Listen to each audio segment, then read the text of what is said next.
have all kinds of cool visitors today. I see people out there that haven't made it to church in a while because they've been sick. I see people that have moved off to different states like Montana. I see people that have moved off to Indiana.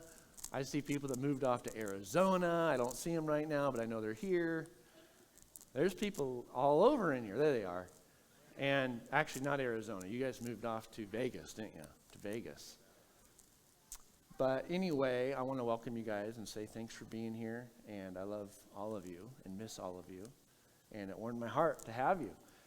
Today, we're going to talk about genealogies. But I think it's a lot of fun, actually. I'm going to try not to talk about genealogies and the history of genealogies with the science or with the history teacher's voice. I'm going to try to make it a little more entertaining. Will that be okay? And actually, Sandy, I decided against reading through the entire genealogy, so you're going to want to just skip down when we get there, okay?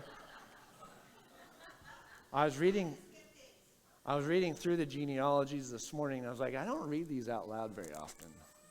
Those names are hard. But no, I actually am going to skip down through it a little bit because I think that there's, I want to hit on some things, and I think that we'll run out of time. And we're going to read the whole thing anyway as we go. But I want to give you a little bit of tradition and a little bit of history of Matthew. Matthew, the Gospel of Matthew. Remember last week we talked about the Gospel of John. Remember, because I'm going to go through the Gospels in chronological order. So last week we talked about John and how the Word was God, right? And we went back there, and I even talked about who John wrote to and all those kinds of things. But this week we're going to talk about Matthew, and I'm going to give you some history about Matthew as well. And tradition says that Matthew, the tax collector, who was one of the 12 disciples, was actually the author of the Gospel of Matthew. Doesn't that make sense? And that's a history. Of course, there's always people that say that would disagree with everything you ever say, pretty much. But if you look at tradition, Matthew wrote it, and in that he wrote it using several different sources, and one of those was probably the Gospel of Mark, actually, or Mark's notes, one or the other. And then the other ones he used, there was some sources in our history that is the M source, the L source, and the Q source. And nobody actually knows where those sources came from, but they believe that Matthew, Mark, and Luke all used them, or some of them, for their writing. And you can see little pieces of it in each one of them. I'm not going to go into too much more detail than that. But just so you know, there are these sources that they believe that Matthew, Mark, and Luke used. And they believe that Matthew actually used Mark's source as one of his main sources. And, you know, a tax collector is who Matthew was. He was a tax collector, and it's also a publican. A publican is a tax collector, and they weren't liked very much by the Jews. Did you guys know that? So tax collectors were actually, for instance, with Matthew, he's a Jewish person, but he's working for Rome, taking taxes, and people didn't like it very much. And I think it paints part of the beautiful picture that we're going to see unfolded before us today as we talk about all the different things that we see in the genealogy of Jesus that points to the grace of God in our lives. Because that's what it is. And I didn't really even name it and think about what's the main point. You know what? I think the main point as I sit here thinking about all my notes today is the grace of God that goes before and provides a way. That's really what it is. And I think it's beautiful. But Matthew and John were both eyewitnesses of Jesus. They were both disciples. And the other two, Mark and Luke, may or may not have been eyewitnesses, but they were close at hand, and they were close to people that were eyewitnesses. But Matthew for sure was an eyewitness and walked through life with Jesus for 3 years as he was being discipled very closely with Jesus Christ. And that's exciting as we think about who he was and what he was doing. So who did Matthew write to? We believe that Matthew is writing to mostly a Jewish audience. And we see that in different things. We see as he comes up to things that Jewish people would understand, but maybe Greek people wouldn't. He didn't describe exactly what he was talking about. He just suspected that the people listening understood what he's talking about when he's talking about the different, really the, how come I can't, prophecies, thank you. The prophecies, thank you to myself or God or whoever just gave me the word. But as he's thinking about, as he's describing prophecies and things like this, he doesn't have to explain what he's talking about because he just suspects that his audience understands. Tradition says that the Gospel of Mark is the main source, and I already said that, so I'm going to skip through these notes because I already said most of it. Something that is different in Matthew that you'll find is that he has the Sermon on the Mount. Nobody else has that, and it's pretty cool. And you'll see in Matthew, like, he goes into a lot of detail and historical detail. Mark doesn't do that. So I'm just giving you a lot of history today. Matthew refers to Jesus as the son of David 8 times. And that's important. And we're going to talk about why that's important as we talk about the genealogies. And that's twice as much as any of the other Gospels. And that really places that the king, the Messiah, is the king, is the Jewish king. He really is the true Jewish king. And that is cool because I'm going to get ahead of myself. Matthew stresses Jesus' preaching and teaching and his healing more than the other Gospels. And I think that's fun to recognize as you're reading through Matthew. So I tell you all this stuff so that, because you should have one of our journals that we have that you can take notes in, and then you know all this when we're going through this, and you know, who's he speaking to? Why is he saying it? Well, he's speaking this, and he's saying this because his audience are the Jews. He's saying this, and his idea is to show you that Jesus is the true King of the Jews. That's what one of his main purposes is. And we see in Matthew, the gospel, the strong explanation of discipleship. If you go to chapters 16, 17, and of course 28, we see this strong encouragement for discipleship. This strong, even not just encouragement, but like almost a command to be discipled, right? And as I said, Matthew went for 3.5 years, I think it is, with Jesus being discipled. And when I think about discipleship, and I think about what Matthew, Mark, Luke, John, the 12 disciples, or not Matthew, Mark, not Mark and Luke, but the other ones, all 12 of the disciples, when they're going through discipleship with Jesus, it isn't just a class I go to on Thursday nights or Monday nights, right? They are actually doing life with Jesus. And when I think about that, I think, man, sometimes discipleship, like, I want us to think about this as I'm always calling us to discipleship. Like, let's get past the idea that discipleship happens in the classroom when you go to class on Thursdays. Discipleship happens as you walk through life with people. And I don't know. Hey, Michael, do you mind if I share something that you shared with me? Lyle, do you mind if I share something that represents you? Okay. Something that's really, really cool. I just am learning from Michael, because Michael's in a lot of pain. He had some strokes. He's in a lot of pain. And a lot of people don't know, with Lyle, he also is in pain. But he pushes through the pain and works through it. And he's been discipling with Michael, maybe not in the classroom, but in how to do life. He says, Michael, I know you're in pain, but we got to push through. I know you're in pain. That doesn't mean that you just quit. Doesn't mean you sit on the couch. It means you push through. And Michael told me this morning, I'm going to change my brakes. I'm going to change my brakes. He's in a lot of pain, and a month ago he wanted to try it. But because of this discipleship process, it's happening automatically through the friendship and through this relationship that's happening. Lyle has encouraged him to push through. And I didn't plan that in my message today, but I think that's what discipleship is. How can we help each other to live a life as a Christian together, right? How can we encourage and push up and bring up and challenge? And sometimes when somebody says, well, oh man, it's just so hard, I can't get over this. And as a brother, we come and say, but you have to get over it. And when somebody was saying to me today, how are you doing today? And the truth is, we played softball yesterday, and ouch!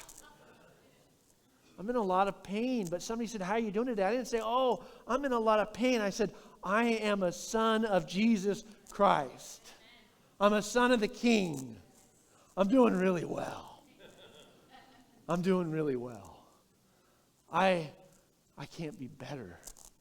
Somebody said to me that came in here today, he said, well, hey, have you, how are you enjoying this new job? You know, people that come to me and they say, hey, Pastor Mike. I can always tell if I haven't seen somebody for a while because they're like, Pastor Mike. And I'm like, why is he acting like that?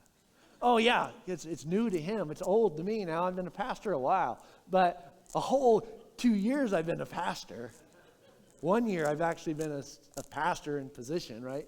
But it's always interesting when I see different people come into our lives, and it's like, and I think about how have they been involved in my life, and how have I been involved in their life, and have we actually helped each other to grow closer to Jesus?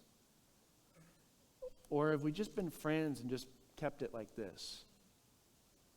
Think about that for a minute. It has nothing to do with what I was going to talk about today, other than that Matthew's gospel talks a lot about discipleship. But are you impressing upon people to grow closer to be like Christ and to be a better human being? Or are you just kind of going, you know what, you do you and I'll do me? We need to think about that. When you go to your discipleship class, whether you're leading it or you're just in there, work on helping each other to grow closer to Christ, not just in the books, but in their life. That's what discipleship is. You guys get that? Okay, I want to encourage you to keep doing that more. So, when did he write it? When did Matthew write it? I read a bunch of commentaries this week and nobody agrees. But I'm going to say it's most likely between 50 and 60 A.D. There's some people that think it was written as early as 37 A.D., and some people think it was written like even into the hundreds. But I don't see that it's even possible because Matthew would have been dead. But it's, of course, then they might disagree and say, well, Matthew didn't write it. I don't know. There's actually one scholar that says that Matthew originally wrote it in the Hebrew language, and then it got translated and got changed to Greek. And when he translated it, he added a whole bunch of history. Because you'll find in Matthew, there's a whole bunch of history. And it's interesting. Like I said, we're going to have a history lesson today, right? We talked about 1776, and now we're talking about 37 A.D., right? And so we're talking about a long different time. But some people even believe that it was written as early, like I said, as 37 A.D. And then as I get into thinking about what we're going to talk about today, kind of the thesis of today. Today, we're going to focus our attention on the importance of Jesus. Jesus' genealogy or his pedigree to be the King of the Jews. We're also going to look at Luke's gospel. I'm not going to tell you a bunch of history about Luke. We'll save that for another day. But we're going to talk about Luke's gospel and see the difference between Luke and Matthew's genealogy. And they're different. And if you read them, you're going to find that, like, you read Matthew's genealogy and then you read Luke's genealogy and they look different. And you're like, how does this work? Well, because we're talking about two different people. One's talking about Joseph and one's talking about Mary. So Matthew's talking actually about Joseph and Luke's talking about Mary's genealogy. And I'll explain why as we go. So if I don't get too far into Luke, you know that. Luke's talking about Mary and Matthew's talking about Joseph. But we know about Joseph. What do we know about Joseph? He wasn't really Jesus' dad, was he? He's like a stepdad or a foster father. And that's why in Luke we see this genealogy happen in a way that you see, oh, even if Joseph wasn't his true dad, he's still the king through Mary's line. So it's pretty cool. Matthew chapter 1, verse 1. I'm gonna start there. It says, I'm going to skip through that because that talks about it. Okay, Matthew 1, chapter 1. It says, this is the genealogy of Jesus, the Messiah, the son of David, the son of Abraham. Jesus is the Messiah, the promised one. This is the genealogy of Jesus, the Messiah, the son of David, the son of Abraham. Jesus is the promised one. And I want you to understand that. Because in John's gospel, he didn't even bring up Jesus' name right away. He talked about the Word. He talked about the light. He talked about all these things. And you got clear down to like verse 12 or 14 before you even see Jesus brought up. But Matthew brings it out right away, and he says, this is the genealogy of Jesus, and he says the Messiah, the son of David, the son of Abraham. And it's really easy to just go over that and go, well, that's no big deal. We already know that. But a lot of people don't. And the people that he's writing to are like mind-blowing. Like what? Because they understand what it means to be the son of David. Maybe we don't grab that right away because we didn't grow up in a Jewish tradition, and we didn't grow up with all that. But being the son of David is a big deal. It says that you are the king. You're in the line of the king, right?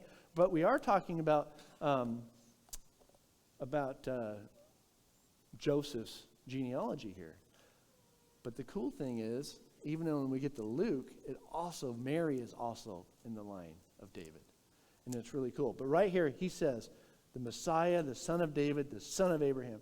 And then 2 Samuel chapter 7, verse 16, I want to bring this up. It says, your house and your kingdom will endure forever. Before me, your throne will be established forever. And this is I think it's Samuel speaking to David, saying, for God, because remember, in the beginning was the Word, and the Word has been with us from the beginning, and then every time a prophet speaks, and it's the Word of God, it's Jesus, he's with us all the time.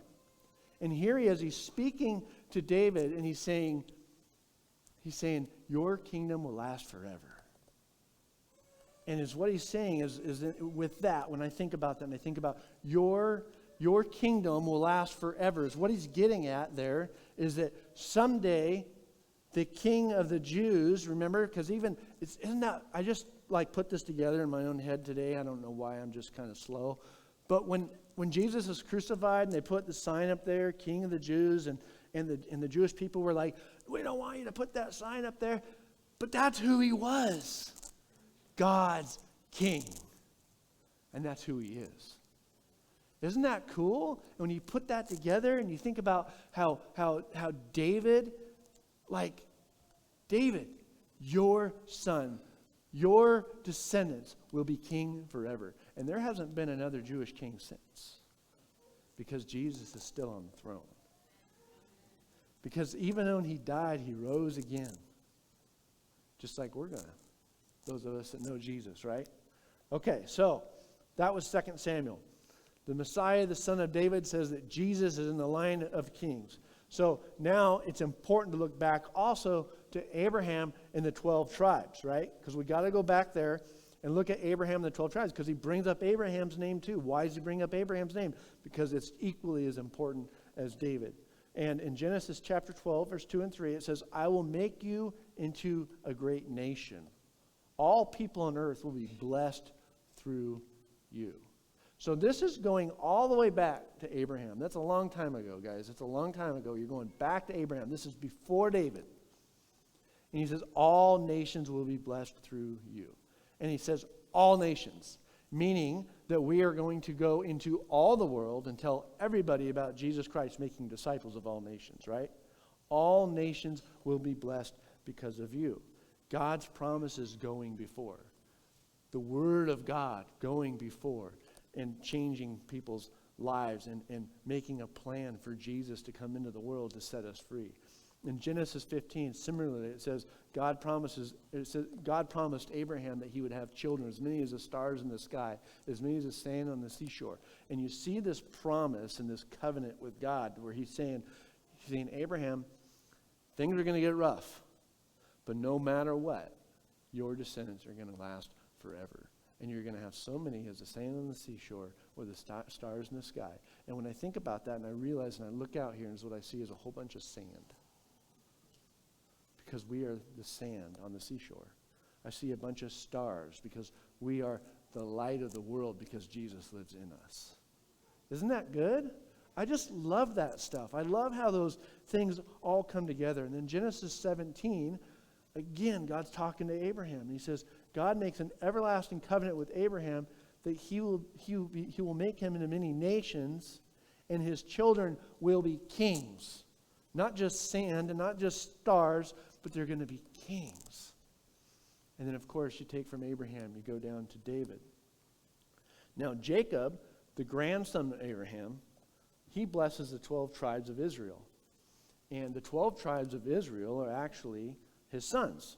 So, as you look at all the sons, you think, well, which one of them's in the line of David? Which one of them's in the line of Jesus? And it goes back to Judah. And if you watch some of the cartoons, they always make Judah out to be like this real dork. But I doubt he was a dork. I really do. I think he was probably a pretty legit dude. That's what I think. Because, I don't know, you know how cartoons are. Have you ever seen the cartoons where they showed, like, the 12 tribes of, maybe it's just me. I don't know. So Abraham, Isaac, and then we get Jacob, and he's blessing Judah. And in Genesis 49:10, it says the scepter. That's an important word. The scepter will not depart from Judah. This is the blessing that he's giving his son. The scepter will not depart from Judah, nor the ruler's staff from between his feet, until he to whom it belongs shall come, and the obedience of the nation shall be his. That's super important. Super important. Because as you read through this, and I've read through it so many times, I'll miss it. Because you just go through all these different, you see the blessings for each of the kids. But when you get to Judah, it's important because it's the scepter. And the scepter is a staff carried by rulers as a symbol of sovereignty. So he says right there that you are going to carry the staff of sovereignty. Your descendants will be sovereign. That's an important thing. And it wouldn't have missed it. And then the last thing is that obedience of the nations shall be his. Were the Jewish people, were the children of Israel able to live in obedience? No, they weren't. That's why they kept falling and then being raised up and then falling and raising up, because they couldn't live in obedience. Without Jesus Christ in your life, are you able to live in obedience? No. It's through Christ's power that we can live in obedience, and it's through Christ's death that we're able to overcome our past disobedience. Right? So this obedience that he's talking about, this scepter, the sovereignty that he's gonna, the symbol of sovereignty, and it shall come, and the obedience of the nations will be his. Your obedience is because of this promise right here. Your obedience that you have to God, to follow Jesus Christ as your Lord, your obedience to say no to sin and yes to Jesus, comes because of this promise that happened thousands of years ago, saying that through the line of Judah, that there will be something that will happen to where this scepter, and you will have obedience. Obedience will be possible. And for me, that's important because, man, I can't stand it when I'm disobedient. And I'll put something that maybe you can understand. I can't stand it when my daughter's disobedient. I can't stand it when the kids at youth group are disobedient. It irritates me. And it hurts me. And I think sometimes actually I don't think sometimes. I don't think, and it's not sometimes. When we are disobedient, it hurts God. But through the power of God's grace, his sovereignty, his plan, he goes before thousands of years and provides a way so that you and I can be obedient today. That's all part of this genealogy. Isn't that cool? Have you ever thought the genealogy said all this stuff? I never did till I started studying. I mean, I did, but I didn't really, I knew, but I didn't know. Okay, so Abraham was the father of Isaac. Isaac, the father of Jacob. I'm on to verse 2. I just told you about Abraham, Isaac, and Jacob, and then Jacob, the father of Judah and his brothers. Judah, the father of Perez and Zerah, whose mother was Tamar, and Perez, the father of Hezron. These are weird names. Okay, so here's some cool things. I already told you about most of those people, but I didn't tell you about Tamar. really interesting. Matthew takes and he puts, and it's the Word of God, so God takes, and he puts 4 women, this is the first of the 4, in the genealogy of Jesus Christ. So that's really weird because nobody, especially in this time period, would write any kind of genealogy and tell you about the women in it, right? Because it doesn't make sense, because the name doesn't follow the woman, and the inheritance doesn't follow the woman, it follows the father. So you wouldn't use a woman's name in it. But Matthew does. And you think, well, why would he use a woman's name? And here's what I'm going to say. I think it's because Matthew and God, the Word of God, Jesus, wanted us to understand that he is the Lord of not just men, but of women. And not just women, but of every race, because some of these women were actually not even Jewish descent. They were other descents, because he's going to be the father, because Abraham's going to be the father of many nations, right? And not just are they women, not just are they of some other nations, but they've got awful, terrible sins in them too. 3 of the 4 had terrible sexual implications against them. And we'll talk about all 4 of them here in just a minute. But Tamar was the first one. So here you get Tamar. Tamar is the first woman. And the last one that we're going to read about is Bathsheba. And we'll talk about that. And you guys know who she is, or most of you do. It's unusual to find women's genealogy. I talked about that. Tamar is found in Genesis 38. Do you guys remember anything about Tamar? And it's a weird story. And as I thought about it, because I've read this whole series here in Genesis, and there's all this stuff going on, and then all of a sudden there's this weird story about this lady Tamar, who comes and says to her, pretends to be a prostitute and sleeps with her father-in-law to get pregnant. And I thought, why on earth is this story in the midst of what's going on? It seems out of place. But as I was reading through this, and I was putting together all this genealogy, and I thought, I get it now. I get it now, because this is showing God's abundant, massive grace to have a plan in place for the line of Jesus. And as I read this, I thought, I didn't understand when I was reading it before that this Tamar, who devised up this plan to get pregnant by her father-in-law, Judah. Remember Judah? We just talked about him. She gets pregnant by him, and then that is with the seed that goes off to be Joseph's kin, right? That's supposed to be leading to Jesus. And you think, why would he use such a terrible, awful story in the genealogy? And why would he even talk about it? Why wouldn't he be embarrassed about it? Why would he bring it up to everybody? I don't want to tell people about the awful things that my great-grandma did or my great-great-great-grandma did. I don't want to tell people about that. It's embarrassing. But he tells a story, and he tells a story because, again, he wants to show us, and I'm going to say this, if you're in discipleship, be honest about who you are. Don't pretend to be somebody you're not. Don't act like you're somebody that you're not. Don't act like you're a Christian when you're at work and you act like opposite of a Christian. I think that is what Jesus is doing here, is what God's doing here, is what the Word of God is doing here, is what Matthew is doing here, is he's showing us that no matter what's in your history, no matter what's going on,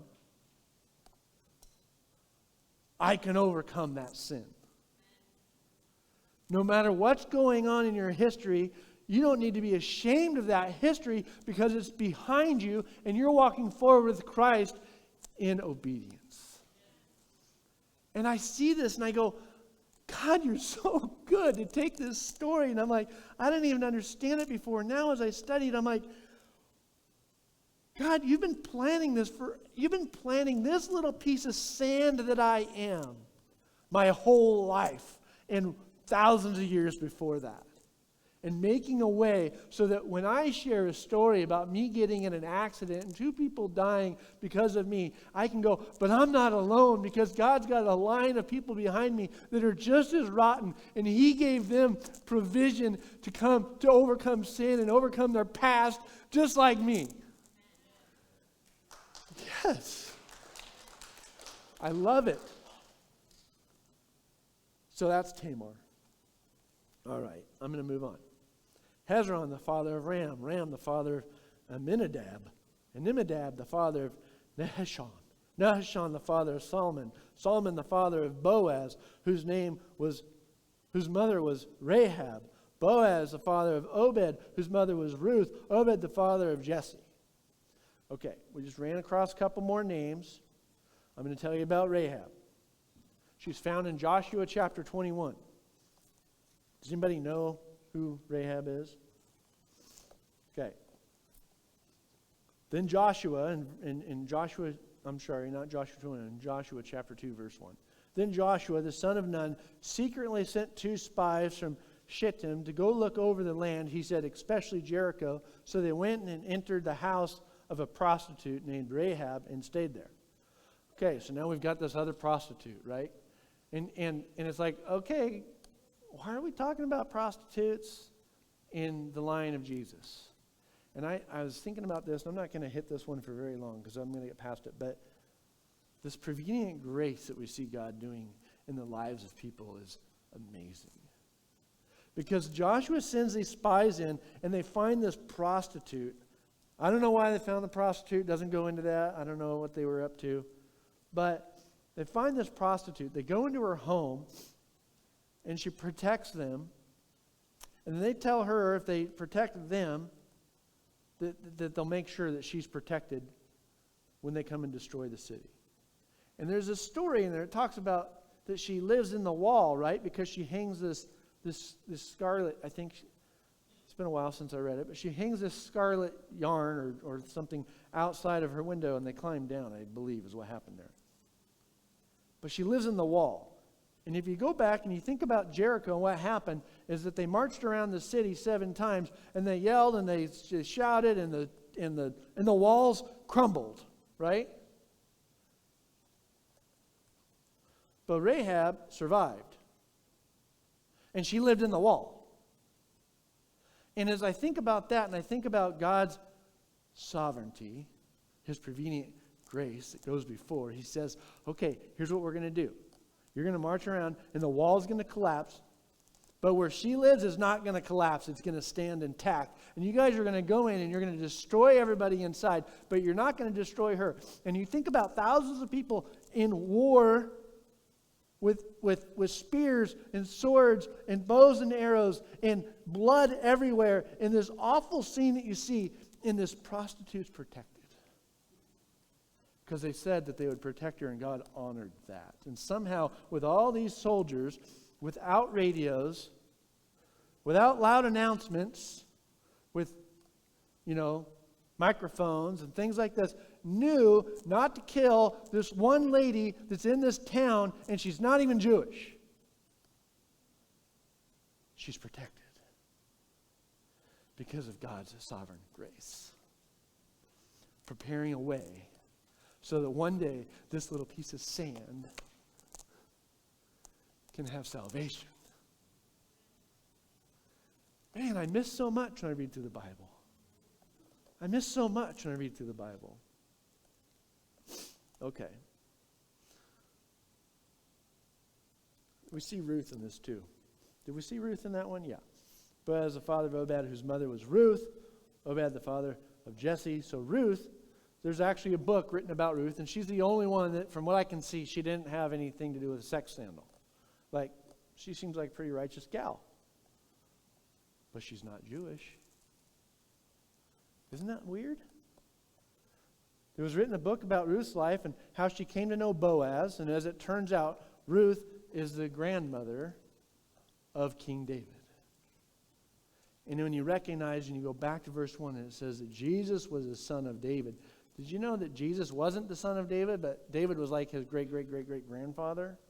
I don't know how many greats there are there, but quite a few. but they still consider him the son because it doesn't matter. And did you know that as we read this, it's broken into 12, 3 sections of 12, but it's missing 3 sections of 12 people. So it says this person begat this person begat that person, right? There's missing people in between. But Matthew says, you know what? I'm gonna take and I'm gonna separate it 3 times into groups of 12, and it's different time periods of Jewish history. And he separates it into 12. And I thought, well, why is he separating into 12? Because if you go back and you look at the old, Pastor Scott said that make people upset if you say that. If you go back to the original covenant, he says don't call it old. People get like, what do you call my Bible old for, right? He said that. For the Jewish people. Okay, I'm going to say old covenant. So it goes back to the old covenant or the Old Testament. You go back there and you see that all these different people are written. It says this person begat this person. And then you go, wait a minute. Matthew's account doesn't have these people in it. But it's got this one and it's got this one. But they're still in line. Because it doesn't matter if you say this person was the father of this person.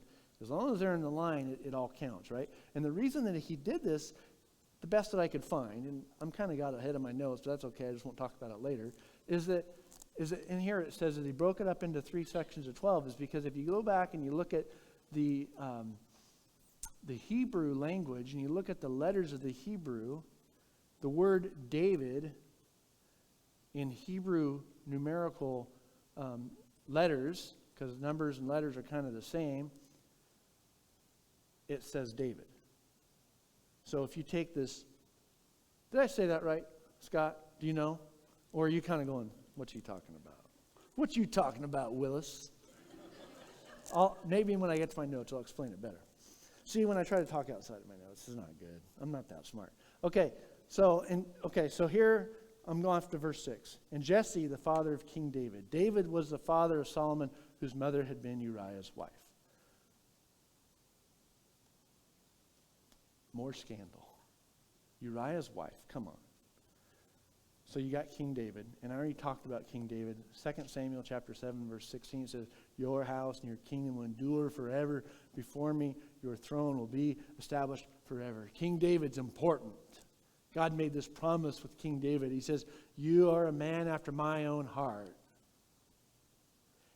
Even known you had an affair with Uriah's wife, and you lied about it, and you killed your best friend's husband, or you killed your best friend, one of your best friends. Uriah was with David through the whole thing when he was running away and in fear of the king and trying to just survive. Uriah's right there by his side, praying with him like Brother Abraham was praying with me. And David has an affair with his wife and then has him killed. And God says, you're a man after my own heart. And in fact, you're a man after my own heart so much that I'm going to keep this line that goes through you to the Messiah that has the scepter that's going to allow people, everyone, to live in obedience. And I think, why, God, do you do such a thing? And it comes back to the grace that God has. And he wants us to recognize that he has grace, that no matter what you have done, he can overcome it. Because you got to recognize about David is he didn't just keep on sinning. He turned from it and left it behind him. And sought after God with his whole heart. So today, if you're living in sin, you don't have to stay there. You can change your heart. You can renew your mind. And you can follow Christ. And if you are willing to follow Christ, he will forgive everything you've ever done. Even if you've done something as awful as having an affair with your best friend's wife and then lied about it and then had him killed. I don't even want to say I agree with that. Because it sounds awful. Because what if it was me that you had killed? But God has a lot more grace than I have. And he calls us not only to have grace, but he says to us that we will be forgiven with the measure that we forgive. So we need to renew our mind and allow God to just keep renewing it to become more and more like him. Amen? Man, there's some good stuff here. I love it. Okay, Uriah. I already talked about all that. I don't need to say it anymore. I'm going to move on to, okay, so I just skipped through a whole bunch. Down through verse 11, I'm down to verse 12. And it says, after the exile to Babylon, this doesn't even matter, and these are some awful names, but after the exile to Babylon, Elkanah was the father of Shealtiel. And Shealtiel, the father of Zerubbabel. Okay? Those names, they don't matter to me right now. You can find them in the Old Testament, but and actually you probably can't. This might be the only place you can find them unless you go back and look in the annals of the kings.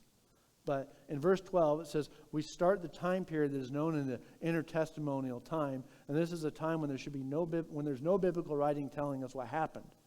There is some information in historical documents, but nothing as far as the Bible is concerned. So in this section that I'm talking about right here, the only reason I'm bringing it up, because I don't know anything about these people. The reason I'm bringing it up is because I want you to understand that there was this time, and I didn't write it here, but I think it's 300 or 400 years. There's a time period where there's no writing from God. There's no Jesus. The Word of God isn't here speaking to us. And it's just like there's this silence. And it's silence until Jesus comes. And the Word returns with absolute love, grace, power, miracles.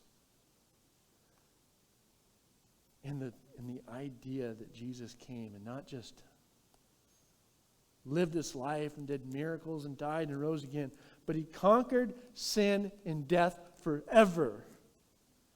And his scepter is still here today. His power, his kingship, the Messiah is alive today, just like he was 2,000 years ago. He's alive today, and he's alive in you, and he's alive in me, and God had it planned from the very beginning. And when we get to Luke, we'll see that Luke starts with Noah, which starts with Adam, of course, which starts with God, and all the way down to Jesus' life. And from God, and the Word that was with God, from that moment until Jesus is born, God was planning and giving grace and giving opportunity for people to overcome sin and for people to be obedient and for people to say, I'm going to turn to God, I'm going to turn to God. Clear until you get to Jesus' life. And then Jesus says, I know that you can't live it without me, so I'm going to die. And I'm going to give up my blood because the penalty of sin is death. And I'm going to give it up so that you, Mr. Sand, can live in obedience. And I can overcome the sins of your past. And you can live in righteousness with me forever. Isn't that a beautiful story? I think it's a story that I could never dream up. I think it's a story that I could never even begin to understand. Wow, I skipped through so much, guys, and it's 11:50.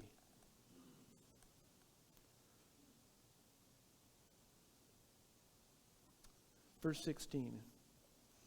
And Jacob, the father of Joseph, the husband of Mary, and Mary was the mother of Jesus, who is called the Messiah.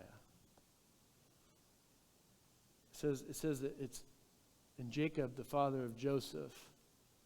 It doesn't say that Joseph had Jesus. It says that Joseph is the husband of Mary, and Mary was the mother of Jesus, who is called the Messiah. See, this is the genealogy of Joseph.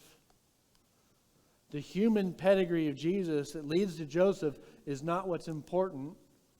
What is important is the divine heredity that is found in the birth story that's coming up in verse 18.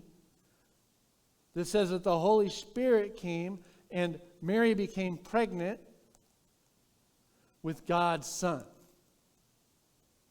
And this Son, Jesus, is the Son of God. And he's also the Son of David because he's part of the lineage that brings us to Jesus through Mary that we're going to learn about in Luke. So I'm going to go to Luke really quick. Very quickly. Luke chapter 1, verses 23 through 38. I'm not going to read the whole thing, but the genealogy is different. I already told you it's different than Matthew because it's going through the genealogy of Mary instead of Joseph. And when you see this genealogy of Mary, you see a lot of the same names, but I'm going to highlight just some of them. In verse 23, and I think that they'll be able to keep up with me because I just kind of skipped through. It says, now Jesus himself was about 30 years old when he began his ministry. He was the son, so it was sought, of Joseph, so it was thought. And I don't even know what verse it is, but I'm just going to keep going because I just have them in my notes. The son of David, the son of Jesse, the son of Judah. I'm just bringing up some of these names we just heard about, some of the important ones. The son of Jacob, the son of Isaac, the son of Abraham. And then he keeps going. The son of Noah, the son of Lamech, the son of Seth, the son of Adam, and the son of God. So in Luke's gospel, he brings us all the way back to God and then brings us all the way back to Jesus through Mary's lineage. And I want you to notice that David was in that lineage. Judah was in that lineage. Abraham was in that lineage. It's just as important. It's not like I'm just going, well, Luke's isn't as important. It's just as important, but I gave you all the information you need out of Matthew. And Luke's is just saying, and we agree that through Mary, the same lineage that was important, that would go that you would expect through the Father, went through Mary, and he's just as much of a king through Mary as he was through Joseph. And all that doesn't matter because he was the king through God. He was the chosen king through Jesus Christ. He was the chosen king. Jesus Christ was the chosen king through God's plan for redemption. And then that sets us up for the whole rest of the Gospels. That Jesus is the king. Jesus is my king. Is Jesus yours? Jesus is my king. And they're getting ready to play, and I want them to keep playing. But in closing of this message, I wanted to say that 1 Samuel 8:7. I didn't read this, and I actually added it to my notes this morning. Listen to all that the people are saying to you. This is Samuel talking. This is God talking to Samuel. Listen to all that the people are saying to you. Is it not you they have rejected, but they have rejected me as their king? So clear back before the Jewish people ever had a king, they're like, we want a king like everybody else. And God's like, man, you don't want a king. We want a king. He says, okay, I'm going to give you a king. And they got the king that they thought they wanted. And life was hard because God wanted to be their king. And all through life, they kept on falling, and you'd see all this issue happen with king after king after king being evil and having a bad heart. And they could have just had God as their king the whole time. And when it comes clear to the end, and the first king they had was God, and the last king they have is Jesus, which is God. Because Jesus is the king of the Jews, and Jesus is the king of my life, and Jesus is the king of your life.